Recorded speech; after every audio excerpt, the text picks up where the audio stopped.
bit like itself. You can always tell it. I can anyway. Yes, I mean it's got bits of kit that one uses. For example, I think that I tend to ration myself. If you use something a lot, like on an album, then I tend to put it away when we start something else because you just sort of you get otherwise back. you can fall back into those things, because for example I use the chorus echo a lot, and I haven't turned it on recently because I just think that's done. We've done that now, And Yeah, so we're into other delays at the moment, aren't we? Which we can't speak about. Yes. So I think it's always good to try, have the luxury of having new things. If someone took everything away, I think I'd probably want to keep that, which is an Oberheim 4 voice. Yeah. Which is in its box at the moment, keeping dust free. And I do actually, when the going gets tough, that's when that one comes out usually. Does it? Yeah. Does it usually give you something? Yeah, it's just distorted inside itself. Yeah. Which gives you a kind of fizzle and sort of attitude. Is it better than our Sems, do you think? No, I think it's the same thing. It's the same, because I like my Sems a lot. Yeah, they're great, absolutely. I mean, before I had the 4 voice, I used to use them all the time. Yeah. I'm tempted to get a 2 voice. I was tempted by the recent 4 voice, but... Yes. I mean, they are... The thing about the old things is, as well, it's a labour of love because you have to keep them working, and they do stop. Yeah, my Sems stopped. It's been in repair for about 2 months now or something. Oh. Apparently it's all up to scratch now, which is great. I did get 15 years or something when it was 15 years ago when we got them or something like that. Yes, we bought 4, didn't we, and split them in half. Yeah, where did they come from? Has somebody pulled a 4 voice to bits? That's what terrifies me. Oh, yeah, it's awful, isn't it? But so I got 15 years before it broke, really. It's been working all that time. Yeah, and there's no light on it. I can never tell when it's on or off, so it probably stayed on for about 12 years before I realised I hadn't turned it off. Poor thing. I had a light put on mine. Oh, but the VCS3, that's the other one, isn't it? Actually, I completely, That's oh my God. Just totally, you just put a sound through it and it's like taking a Polaroid. It just does something that is instantly has a kind of atmosphere and sort of like a sepia quality to it that is instantly musical somehow. It is. It's got a like in the same way the Mini Mig, and they were kind of around at the same time. People used to have one of Eno certainly did, didn't he? There's something about it that's incredibly musical, even though it's kind of like a laboratory. It's got a really musical vibe about it. The sound of it's lovely, isn't it? You know, the oscillators sound good, the filter sounds good, the reverb sounds good, and it can sound rank as well. And they are absolutely excellent. I couldn't live without that, actually.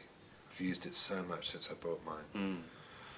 And the ARC 2600 is also, it's a kind of American version of the VCS3, isn't it? It's a slightly more logically laid out. The ARC 2600. Oh yeah, that's another one you can't really do without. I love mine, yeah, absolutely. And they're all old though, aren't they? Which is interesting.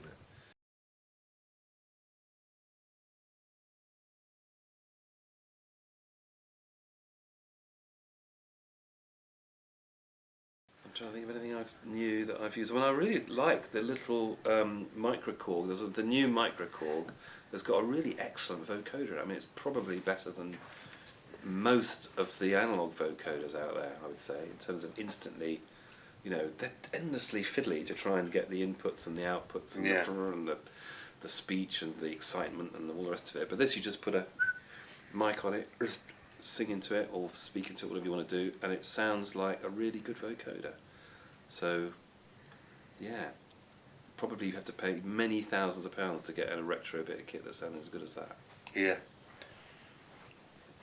There is progress. Oh, I've got enough synths now. I just feel like I've got so many that I don't think there's any area that isn't covered other than some crapness probably. Something that's like going to sound really rubbish. That's right. I mean, a lot of the toys can sound good, can't they? The musical toys, I think, are always worth investigating.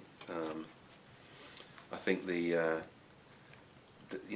gone through the era when we think that Jupiter 8s, you've got to have a Jupiter 8, you've got to have some flagship monster synthesizer and a wind machine, and some dry ice to sort of to make good sounds. I think now we know that it's not about that. It's about something having a little atmosphere, and something made by Mattel. Yeah, Can I've do got it. that thing that you've got over there, Mattel thing. Oh, what, the little guitar? No, the thingy? beatbox thing. Oh yeah, yeah. Yeah, and that is very much the sound of Jeff's record at the moment. You know. What's it called? Drum. Anyway, they're very cool. I think. Yeah. If you can mod them wildly. Put them through a few things. And get somebody to make it so that you can switch the beats on and off, and I think it will be good. You know, an RA Moog from 1970 that's going to be 60 grand, and it's going to sound amazing. Of course, it's going to sound amazing. And all of those things are amazing. But at the same time, there's really cheap stuff. I mean, guitars. In terms of guitars, I'll play anything. You know, it doesn't have to be. I'm not really interested in 1957 or 1959. Les Paul, you know, with PF pickups on. I'm really not. I wouldn't have one if I'd much rather have, you know, a piece of crap from the mid 70s or 80s. I'm looking to try and get a pointy-headed Van Halen guitar at the moment, because I think there's mileage in that, you know, with a diving whammy bar and everything. I think it's you find something and you make something with it. Lots of the music that we all hear is made by, you know, whatever you've got, really. We were talking about this earlier on, what it's like to come into your own studio, which is so loaded with incredibly vintage, incredible equipment. It sometimes can be overwhelming and actually not, and kind of stifle creativity. So there is hope. You just get something out of a junk shop or some, you know, like that Korg you were just talking about. I mean, they're bloody amazing, aren't they? You used that recently in Joan of Arc, and the bass sounded. I mean, I couldn't really. You used an SH9 before, and it's just as cool, you know.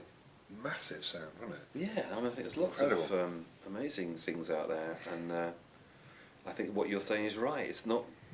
It's making what you've got